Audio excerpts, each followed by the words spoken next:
Assalamualaikum warahmatullahi wabarakatuh. Alhamdulillah. Wassalatu wassalamu ala rasulillah wa ala alihi wa sahbihi wa man tabi'ah. Bersyukur pada Allah subhanahu wa ta'ala, pada pagi yang berbahagia ini kita masih dalam keadaan sehat. Alhamdulillah.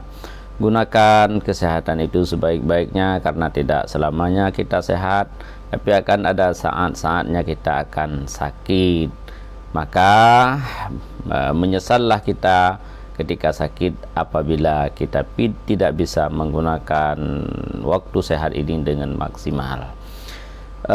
Bagi kawan-kawan yang mungkin sekarang sedang sakit, terutama beristirahat, jangan banyak pikiran, bertawakal kepada Allah, berdoa dan berikhtiar untuk mendapatkan kesembuhan daripada Allah Subhanahu wa ta'ala. Kawan-kawan semua dimanapun Anda berada, saya menyapa. Bagaimana keadaannya? Alhamdulillah. Mudah-mudahan semuanya dalam lindungan Allah. Mari kita terus berjuang untuk agama Allah Subhanahu wa ta'ala dari berbagai aspek yang bisa kita lakukan. Bagi kawan-kawan kami yang menyebarkan ilmu di daerah-daerah, alhamdulillah, itu adalah perbuatan yang sangat baik dan sangat mulia di sisi Allah. Apalagi kita mengajari generasi-generasi kita ilmu yang sangat penting untuk mendawamkan, mempertahankan agama Allah di muka bumi ini, disertai dengan keikhlasan yang luar biasa, tanpa gaji, tanpa tunjangan. Alhamdulillah. Untuk yang mungkin yang bergerak dalam bidang perdagangan, kita juga bisa berjuang di jalan Allah Subhanahu wa ta'ala dengan cara mengikuti Rasulullah sallallahu alaihi wasallam dalam berniaga. Atau apapun kegiatan yang kita lakukan, semuanya bisa untuk kita berjuang untuk agama Allah Subhanahu wa ta'ala. Kawan-kawan sekalian, salah satu hal yang saya anggap sangat penting yaitu tentang ilmu pengobatan. Ya, pada dasarnya ilmu pengobatan ini adalah fardu kifayah. Sebenarnya pada dasarnya fardu kifayah. Tetapi manakala fardu kifayah ini banyak ditinggalkan, maka fardu kifayah itu akan terbeban kepada semua dan jadilah semacam fardu ain. Jadi seperti masa sekarang ini, kita meninggalkan pengobatan Islam, sehingga banyak sekali masalah-masalah yang menimpa umat yang membawa kebinasaan.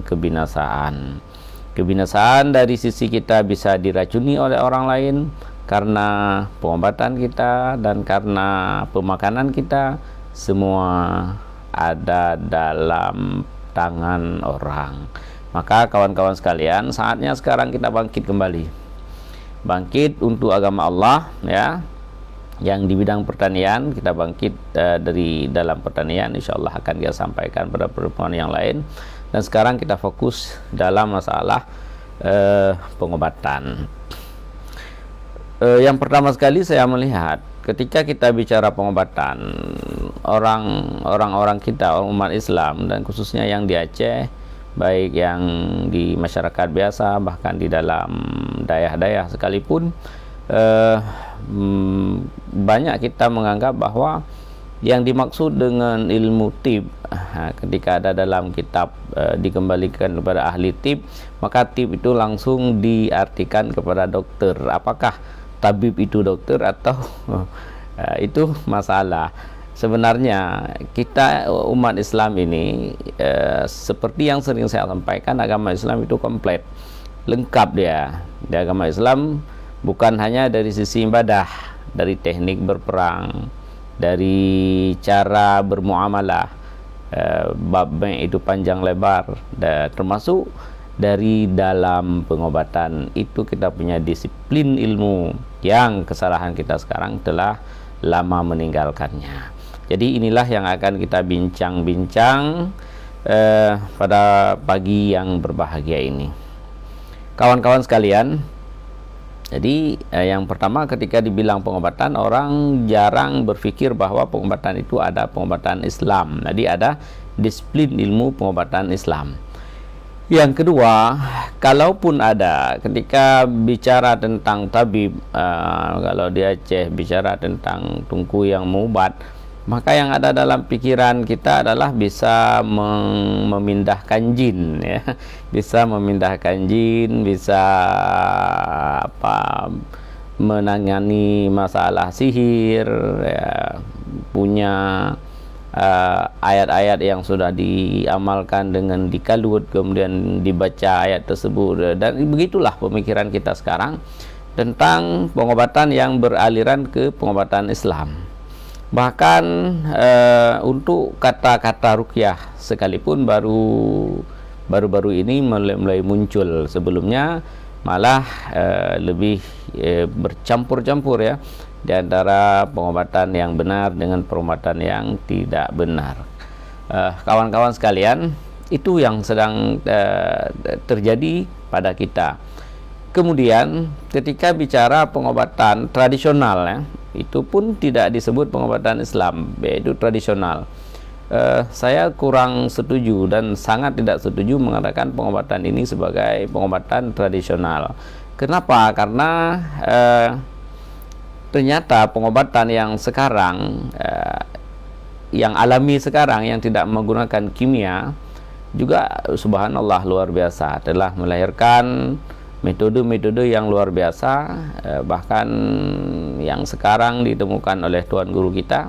Saya menganggap beliau sebagai pahlawan besar dalam ilmu pengobatan, yaitu Tuan Haji Ismail bin Haji Ahmad. Beliau telah mengkonsep bentuk pengobatan jawi yang luar biasa, yang terhimpun di dalamnya ilahiyah dan alamiah. Dan beliau telah menemukan beberapa penemuan yang sekarang bisa mengobati lebih modern daripada pengobatan modern malah. Hanya dengan disuprai saja di bawah lidah, tanpa masuk ke dalam perut besar, dari bawah lidah langsung ke jantung, ya, hanya air putih saja. Ini seperti banyak, ini ada herba 7 macam-macam ada ini yang beliau buat dengan inspirasi daripada ayat surat Al-Zalzalah, iza zulzilatil ardu zilzalaha. Maka tidaklah layak kalau itu dibilang tradisional. Begitu juga untuk obat yang bermasalah dengan saraf kepala, ya, yang ditemukan oleh Tuan Guru kita, yaitu WEF, ya, luar biasa, hanya ditetes di mata, kemudian hanya dalam hitungan beberapa menit, bahkan paling sekitar 15 menit atau tidak sampai 15 menit, saraf-saraf di kepala itu sudah bisa diperbaiki sedikit demi sedikit. Bahkan banyak testimoninya orang-orang yang koma saja bisa disembuhkan dengan penemuan baru. Maka tidaklah layak disebut ilmu tib an-nabawi ini sebagai pengobatan tradisional. Ya, kembali kepada persoalan kita di tempat kita di Aceh ini, sebenarnya ada juga praktek-praktek pengobatan yang dari satu sisi banyak yang sembuh, ya, dengan herba-herba yang dibuat.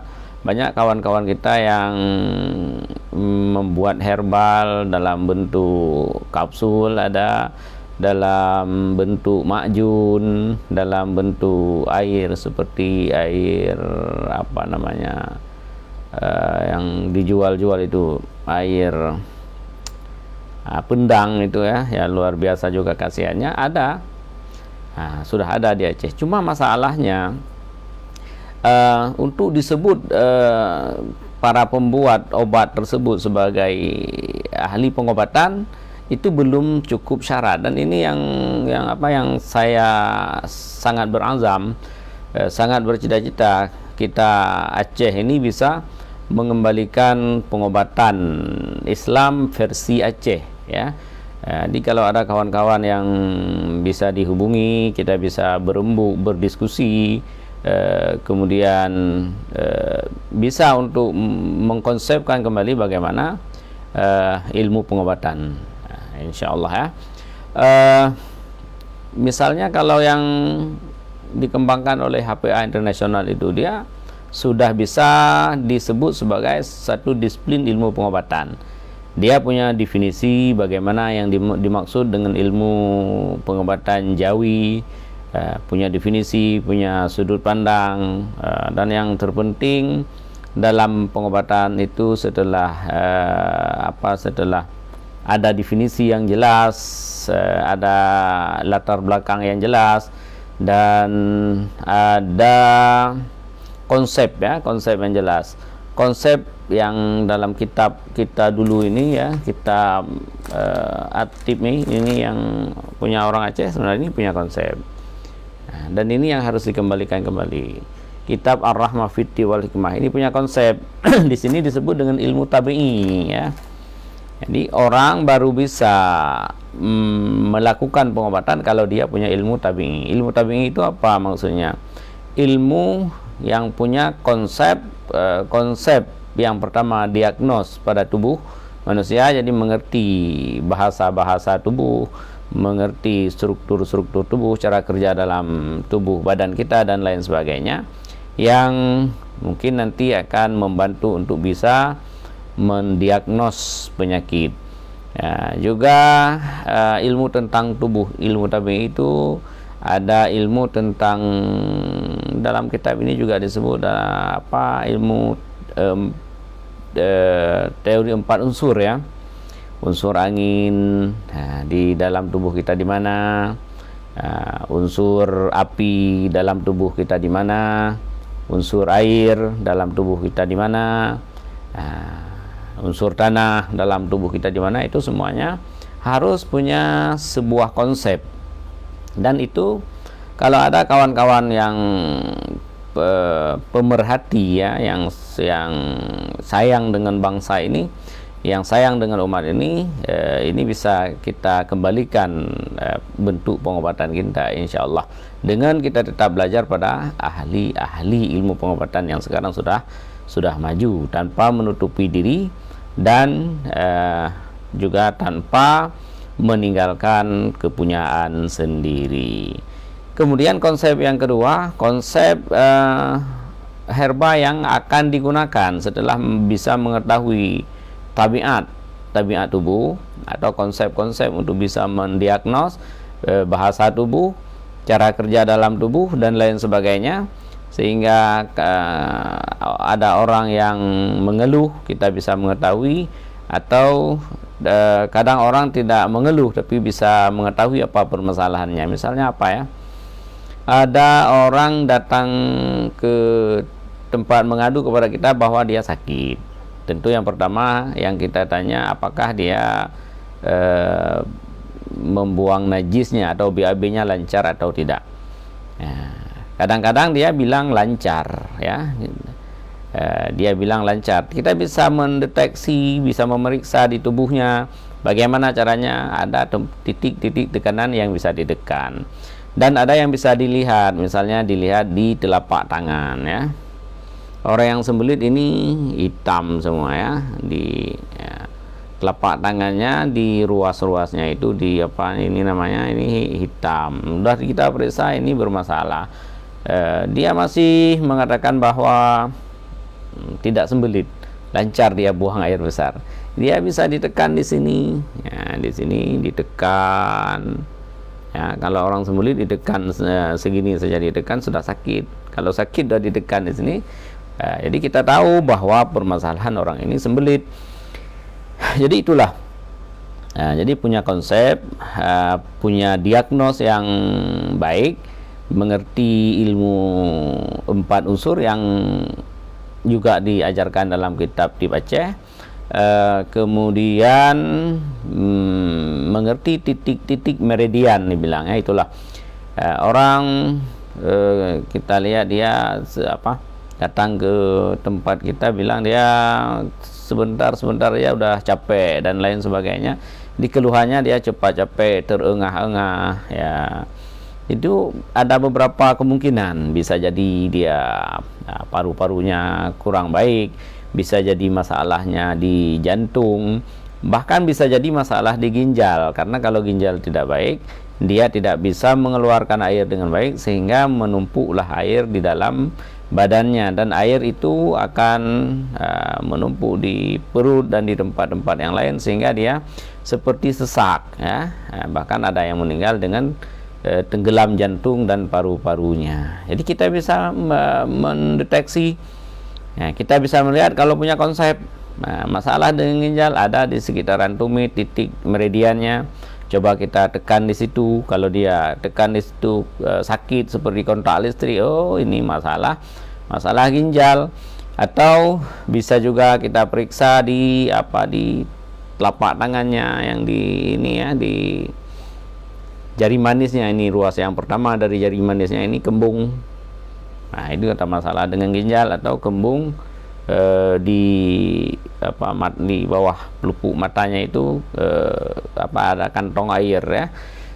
Atau malah ada yang sudah basuh, bahasa Aceh, ya, sudah membengkak, dan ketika ditekan dia ditekan lama, dilepaskan, dia tidak langsung bisa kembali seperti biasa. Jadi itu ada masalah dengan ginjal. Jadi ada konsepnya, dan ini insya Allah dalam pengobatan Aceh sebenarnya konsep seperti ini juga ada, tapi perlu kita telaah kembali untuk kita munculkan kembali, karena kita bangsa yang hebat, ya, bangsa yang pernah berjaya, bahkan bangsa yang pernah menjadi kerajaan terkuat keempat di dunia, yaitu di masa Turki Utsmaniyah yang di Turki itu. Kawan-kawan semua, kemudian konsep herba, ya, konsep herba juga kita harus mengetahui sifat-sifat herba itu. Sekarang ada orang kita yang bisa buat herbal itu, tetapi dia mengandalkan konsep, resep, ya, bukan konsep, resep. Ya, dia baca kitab seperti kita lah, baca kitab Tajul Mulu, nanti ada di Tajul Mulu ini bahan dibuat menjadi makjun, akan menjadi kuat, akan bisa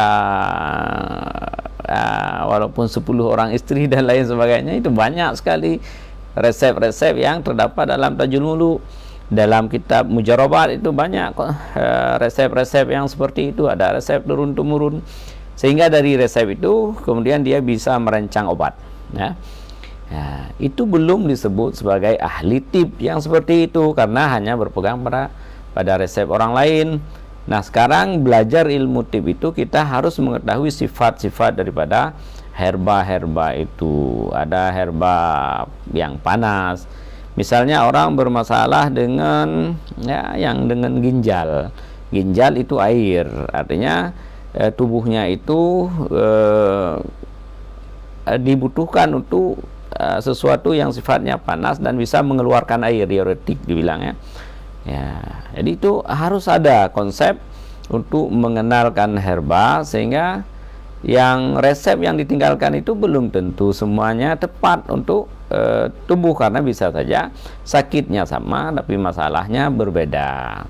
Nah, kawan-kawan semua, saatnya kita sekarang untuk kembali bangkit kepada pengobatan kita, yaitu pengobatan Islam secara umum dan pengobatan Aceh secara khusus.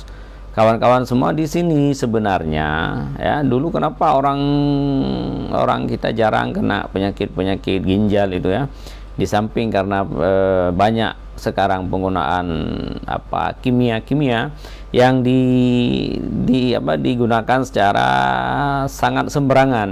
Nah, misalnya sedikit sakit kepala sudah pakai kimia, sakit kepala sedikit, sakit perut sedikit, atau apalah sedikit sakit udah pakai kimia.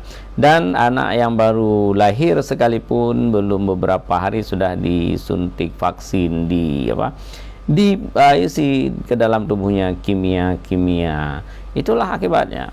Dan juga permasalahan ginjal itu di samping karena terlalu banyak menggunakan kimia seperti yang tadi kita katakan, juga termasuk pemakanan kita, ya. Sekarang kita salah sendiri. Dulu orang-orang kita di Aceh ini untuk menggoreng itu menggunakan minyak kelapa, minyak bro ya, minyak kelapa itu luar biasa, dia tidak punya lemak jenuh, dia lemaknya lemak baik, bisa menjadi obat untuk kolesterol ya, bisa melancarkan pencernaan dan lain sebagainya, yang semuanya adalah obat. Tapi sekarang kita ganti minyak tersebut dengan minyak sawit, itu pun minyak curah yang sudah beberapa kali digunakan. Jadi itu semua kenapa kita meninggalkan minyak kelapa? Tidak lain adalah karena kita tidak mengetahui ilmu pengobatan. Maka kawan-kawan semua ya sekarang kita belajar kembali ilmu pengobatan itu, sehingga tidak ada lagi kata-kata semalau ya dalam bahasa Aceh. Misalnya apa? Saya pernah berdebat dengan dosen saya dulu waktu saya kuliah di Al-Hilal Sigli, dengan seorang dosen yang mudah-mudahan Allah mengampuni beliau. Sekarang beliau sudah berpulang ke rahmatullah. Beliau guru dalam bidang falsafat, sehingga beliau menganggap hina, menganggap salah apa yang dilakukan oleh orang-orang Aceh untuk menghilangkan penyakit. Seperti begini, dia bilang orang-orang kita itu orang-orang bodoh, dia tidak belajar ilmu falsafat. Nah, bagaimana orang yang kena cabai di matanya kemudian disiram di kaki, itu sangat tidak rasional, tidak sesuai dengan falsafat menurut dia. Kemudian juga di kampung-kampung dulu kalau ada orang yang sakit mata, kemudian dia ambil kayu kalau di sini dibilang kayu yang untuk masak-masak itu, diambil kemudian dilempar ke seberang sambil berkata dengan beberapa perkataan agar penyakit gelenti pada matanya untuk hilang. Jadi beliau mengatakan itu adalah sebuah kebodohan karena tidak sesuai dengan rasional menurut dia, karena dia ahli falsafat. Maka saya katakan itu bukan semalau, semua itu bisa dipelajari. Kenapa bisa terjadi seperti itu? Konsep pengobatan yang pertama, walaupun belum ditemukan kenapa dia bisa seperti itu, secara testimoninya orang sembuh, misalnya dengan melempar ngapui tersebut ke seberang sungai bisa sembuh, itu jauh lebih baik daripada meneteskan obat-obat kimia ke dalam mata untuk bisa sembuh. Yang penting target dalam pengobatan adalah sembuh. Setelah itu orang yang kena cabai sehingga matanya tidak bisa dibuka, sakit matanya ketika disiram, dibasuh di kakinya langsung bisa hilang. Itu masalah kalau kita belum menemukan kenapa sehingga orang mengatakan semalau nggak apa-apa, lakukan saja. Tidak tahu penyebabnya tetapi hasilnya ada, silakan dilakukan, kenapa harus dihina. Dan sekarang ternyata setelah dibuat penelitian, saraf mata itu langsung ada di kaki, maka wajarlah ketika dibasuh kaki matanya langsung bisa sembuh. Masya Allah. Kawan-kawan semua, jadi kita kembali kepada pengobatan kita, pengobatan Tibun Nabawi, yang lebih fokus kepada Tibun Nabawi Al-Asyi, yang kalau ada kawan-kawan yang bisa bergabung, kita boleh buat pertemuan dan kita buat kajian-kajian untuk membuat konsep, bukan membuat resep. Sering ada di Google saya temukan ada kawan-kawan kita yang menelaah kembali seperti kitab Tajul Muluk. Misalnya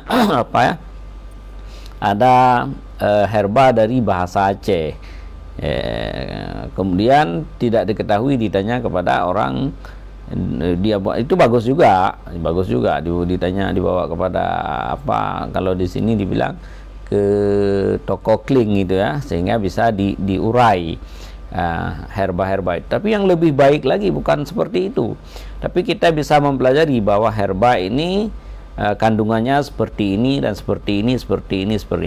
Ini contoh seperti yang dilakukan di HPA Internasional itu misalnya. Orang sudah membuat penelitian secara maju dari dulu bahwa ada zat yang sangat baik untuk tubuh yang membuat tubuh menjadi imunitinya menjadi kuat, dan vitamin C, vitamin D bisa bekerja dengan baik, yaitu yang disebut dengan magnesium ya. Ya, magnesium itu kata Tuan Haji dulu banyak sekali ada. Kalau dalam spirulina itu sudah umum orang tahu ya. Ya, dalam daun-daun yang hijau-hijau itu. Jadi yang hijau itu ada spirulina. Dan yang paling umum diketahui banyak spirulina itu banyak magnesium itu di spirulina. Tetapi rupanya dalam daun kari itu ya, daun tumurui dalam bahasa Aceh juga banyak. Sehingga beliau melakukan berbagai macam cara bagaimana supaya magnesium dalam daun kari itu bisa diambil. Akhirnya beliau dengan kesungguhan, orang yang bersungguh-sungguh pasti akan dibantu dan ditolong oleh Allah. Akhirnya beliau bisa mengambilnya, yaitu dengan dengan inspirasi daripada surat Al-Zalzalah. Maka muncullah obat seperti ini. Ya, magnesium itu yang terkandung dalam herba itu semua bisa diurai. Herba ini kandungannya ini dan ya sifatnya ini untuk orang yang sakit. Nah, yang sakit tubuhnya dingin dikasih yang panas, untuk yang tubuhnya panas dikasih yang dingin dan lain sebagainya. Di konsep seperti itu. Ya, sehingga menghilangkan di tempat kita nanti bisa kita hilangkan kata-kata semalau karena semua ada kajian-kajian. Dan jangan dihubungkan semuanya dengan gaib, dengan jin. Misalnya apa? Ada batu ya, batu cincin yang pakai batu cincin ini. Batu cincin ada dulu almarhum ayah saya, semoga Allah Subhanahu wa taala meluaskan kubur beliau dan memberikan rahmat kepada beliau di dalam kuburnya. Dulu waktu saya kecil beliau punya satu batu cincin warna merah, tapi sayang batu cincin itu sekarang entah kemana. Warna merah saya melihatnya.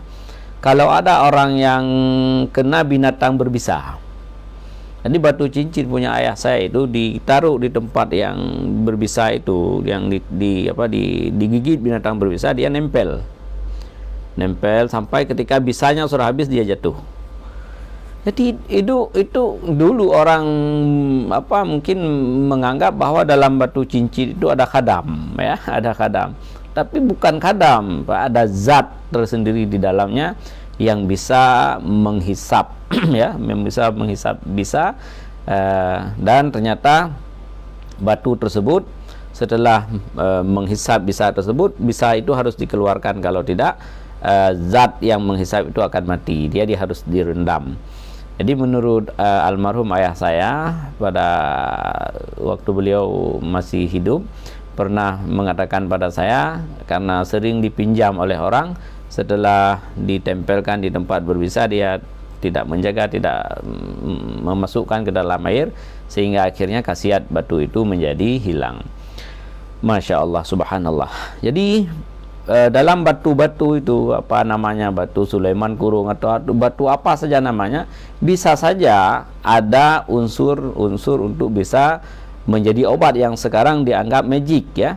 Tapi sebenarnya kalau dibuat penelitian seperti apa yang dibuat penelitian oleh tuan guru kami itu, Tuan Haji, tentang batu giok di Aceh ya. Batu giok, beliau menyampaikan bahwa batu giok itu mempunyai zat pengencer. Jadi kalau ada giok yang besar ya, itu bagus dibuat seperti ranjang untuk tidur. Tidur di atas giok itu bagus karena bisa mengencerkan darah-darah yang beku.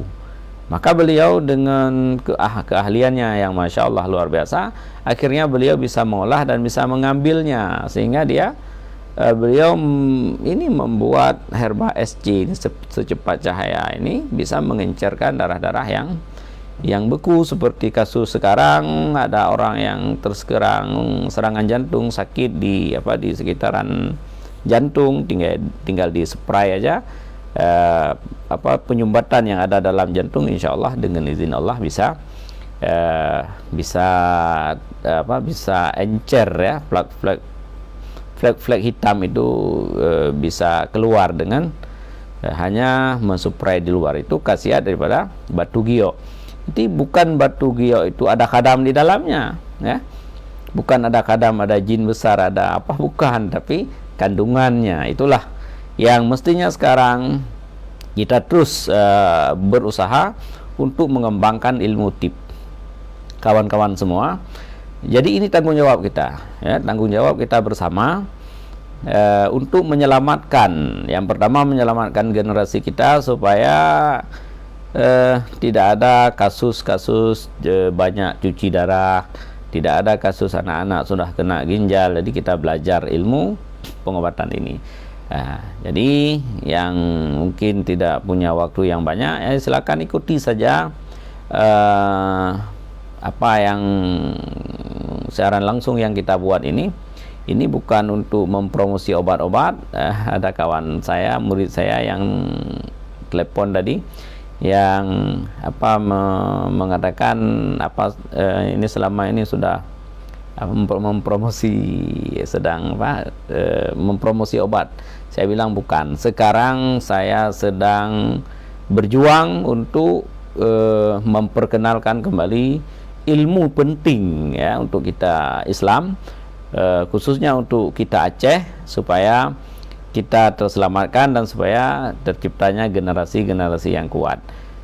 Jadi kita bisa menghindari imunisasi misalnya dengan punya pengganti. Kita bisa menghadapi orang yang diklaim cuci darah.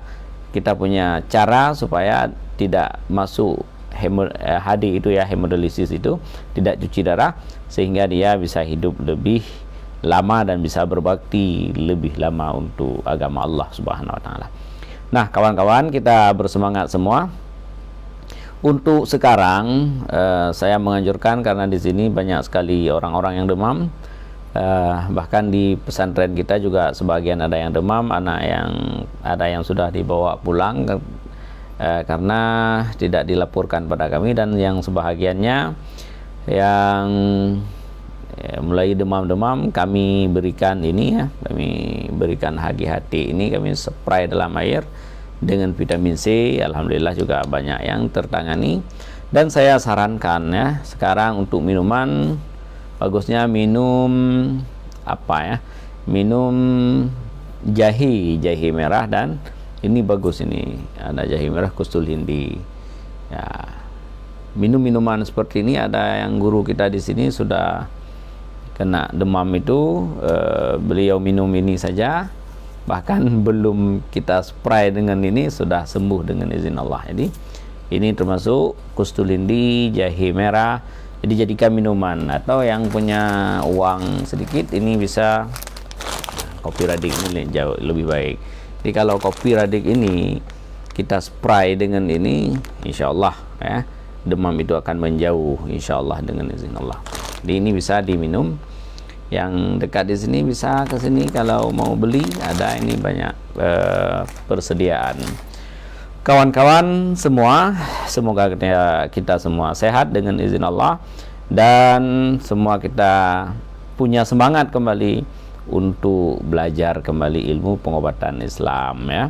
Dan seharusnya kita masukkan ilmu pengobatan tip ini ke dalam kurikulum di daerah di Aceh, supaya generasi-generasi ke depan punya ilmu seperti generasi yang dahulu, ya, yang bisa mengobati penyakit-penyakit dengan profesional, ya. Ya, jadi bukan dengan dengan menggunakan jin atau bukan seperti itu, tapi dengan profesional, bisa dengan ilahiyah dan alamiah, insyaallah, ya. Sudah panjang lebar kita berbicara hari ini, kita akhiri. Subhanaka astaghfiruka wa atubu ilaika, wala haula wala quwata illa billahil aliyil azim. Assalamualaikum warahmatullahi wabarakatuh.